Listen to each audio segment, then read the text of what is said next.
23 नवंबर 2025। तारीख भले ही एक आम दिन की तरह दिखती हो, लेकिन इथियोपिया के एक दूरदराज इलाके में उस दिन कुछ ऐसा हुआ जिसकी गूंज पूरी दुनिया ने महसूस की। 12,000 साल की रिकॉर्डेड हिस्ट्री में पहली बार हाईलीग नाम का ज्वालामुखी फट पड़ा। ये इतना अचानक, इतना तेज था कि आसपास के गांवों में खड़े लोगों ने कहा, ऐसा लगा मानो कोई बम फट गया हो। लेकिन असली कहानी सिर्फ एक धमाके की नहीं है। ये कहानी है धरती के अंदर चल रही उन शक्तियों की जो अफ्रीका के महाद्वीप को 2 टुकड़ों में विभाजित कर रही हैं, और हम इंसान इसे रियल टाइम में होते हुए देख रहे हैं। ये राख का बादल इतना बड़ा था कि ये बड़ी ही आसानी से स्पेस से दिख रहा था। नक्शे में देखो, हवा के जरिए ये राख का बादल पहले ओमान और यमेन के देश में गया और फिर धीरे धीरे पाकिस्तान और इंडिया तक पहुंच गया। इसी की वजह से दिल्ली में कई सारी फ्लाइट्स भी कैंसिल हुई, क्योंकि इन बादलों के आसपास फ्लाइट्स को ऑपरेट करना बहुत रिस्की होता है। इन ऐश क्लाउड्स में बहुत छोटे छोटे पत्थर और कांच के पार्टिकल्स और क्रिस्टल्स होते हैं। अगर ये किसी भी हवाई जहाज के इंजन पर लग जाएं तो बड़ी ही आसानी से उसके इंजन को बंद कर सकते हैं। ऊपर से एरोप्लेन की शीशों पर ये छोटे से रेजर ब्लड्स की तरह काम करते हैं। कॉकपिट की विंडोज पर ये आ गए तो सैंडपेपर की तरह उसे घिसने का काम करेंगे।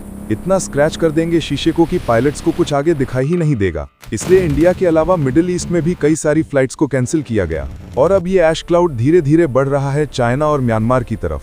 ये वॉल्केनिक इरप्शन अपने आप में इतना पावरफुल था कि इसके धमाके की आवाज 190 किलोमीटर दूर के शहरों तक सुनाई दे रही थी, और बगल के पड़ोसी देश जिबोटी तक भूकंप के झटके महसूस किए गए थे। करीब 28 किलोमीटर दूर इथियोपिया के अवडेरा रीजन में कई सारे गांव पूरी तरीके से राख में ढक गए। लेकिन अच्छी खबर यहां पर यह है कि एक भी इंसान की जान नहीं गई। ऐसा इसलिए क्योंकि ये वॉल्केनो जहां मौजूद है वो एक बहुत ही रिमोट जगह है। आसपास कोई लोग नहीं रहते। इनफैक्ट इस एरिया को दुनिया की हॉटेस्ट प्लेस माना जाता है धरती पर। इस जगह का नाम है दानाकिल डिप्रेशन।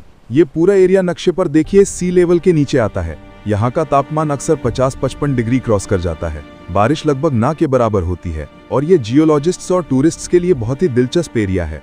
जियोलॉजिस्ट्स के लिए इंटरेस्टिंग इसलिए है क्योंकि ये बहुत ही जियोलॉजिकली एक्टिव रीजन है। ढेर सारे ज्वालामुखी यहाँ पर मौजूद हैं। और टूरिस्ट्स के लिए इंटरेस्टिंग इसलिए है क्योंकि यहाँ पर बहुत ही कलरफुल और अनोखी सीनरीज देखने को मिलती हैं। ये देखिए जरा, देखकर ऐसा लगता ही नहीं कि ये धरती पर हो। बहुत ही कमाल के येलोइश, ग्रीनिश, ब्लूइश से कलर्स देखने को मिलते हैं यहाँ हो रहे केमिकल रिएक्शंस की वजह से। अब यहाँ पर एक सवाल आपके मन में आएगा कि ऐसा आखिर क्या हुआ कि हजारों सालों बाद ये ज्वालामुखी एकदम से फट गया। तो इसके पीछे छुपी है दोस्तों एक बड़ी ही दिलचस्प कहानी अफ्रीकन कॉन्टिनेंट के 2 हिस्सों में टूटने की। सही सुना आपने।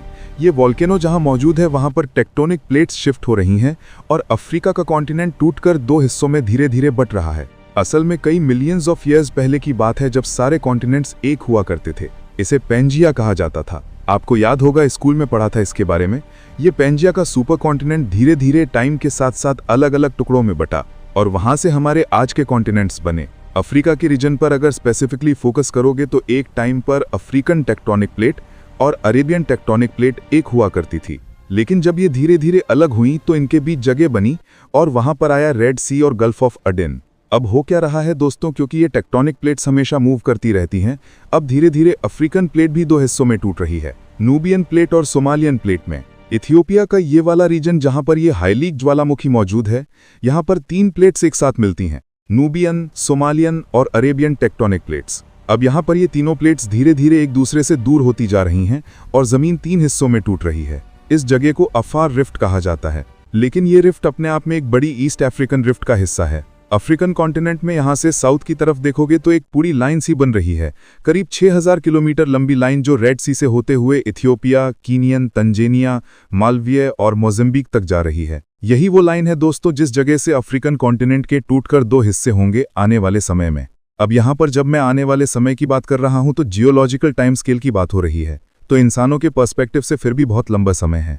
ये पूरा बंटवारा होने में साइंटिस्ट्स का मानना है 5 से 10 मिलियन ईयर्स का समय लग सकता है, क्योंकि ये दोनों कॉन्टिनेंटल प्लेट्स एक दूसरे से धीरे धीरे दूर जा रही हैं 2 से 5 सेंटीमीटर पर ईयर के रेट से। बेसिकली ये वही रेट है जिस रेट से आपके नाखून बड़े होते हैं। लेकिन इसका मतलब ये नहीं कि हर चीज़ बहुत धीरे धीरे से होगी। इस पूरे ईस्ट अफ्रीकन रिफ्ट सिस्टम पर ढेर सारे वॉल्केनोज मौजूद हैं, ढेर सारी पहाड़ियां मौजूद हैं, जैसे कि माउंट किलिमंजारो, माउंट कीनिया, अर्टा आले जो कि इथियोपिया की फेमस लावा लेक है, और कई सारी लेक्स भी मौजूद हैं जो बनी ही इसलिए हैं क्योंकि ये कॉन्टिनेंट्स एक दूसरे से दूर होते जा रहे हैं, जैसे कि lake Malawi, lake Tanganyika, lake Albert या लेक किवू। तो इस पर्सपेक्टिव से अगर आप चीजों को देखोगे तो आपको समझ में आएगा कि जो हो रहा है वो बिल्कुल भी अनएक्सेप्टेड नहीं है। जैसे जैसे ये कॉन्टिनेंटल प्लेट्स एक दूसरे से दूर होंगी, इस एरिया में अर्थक्वेक्स देखने को मिलेंगे, वॉल्केनिक इरप्शंस देखने को मिलेंगी, छोटे छोटे क्रैक्स आएंगे ग्राउंड पर। और पिछले कुछ सालों में ऐसी कई चीजें होती हुई देखी गई हैं, जैसे कि जुलाई 2025 में हाईलीक के पास ही एक और वॉल्केनिक इरप्शन हुआ था।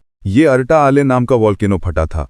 जुलाई के महीने में ही हाईलीगी गुगुबी वॉल्केनो से सफेद धुआं भी निकला था और तभी से साइंटिस्ट्स की इस पर नजर थी। और साल 2005 में तो इथियोपिया के इस रीजन में अचानक से एक बहुत बड़ा क्रैक भी देखने को मिला। एक 60 किलोमीटर लंबा फिशर जमीन के अंदर 10 दिन के अंदर अंदर फॉर्म हो गया।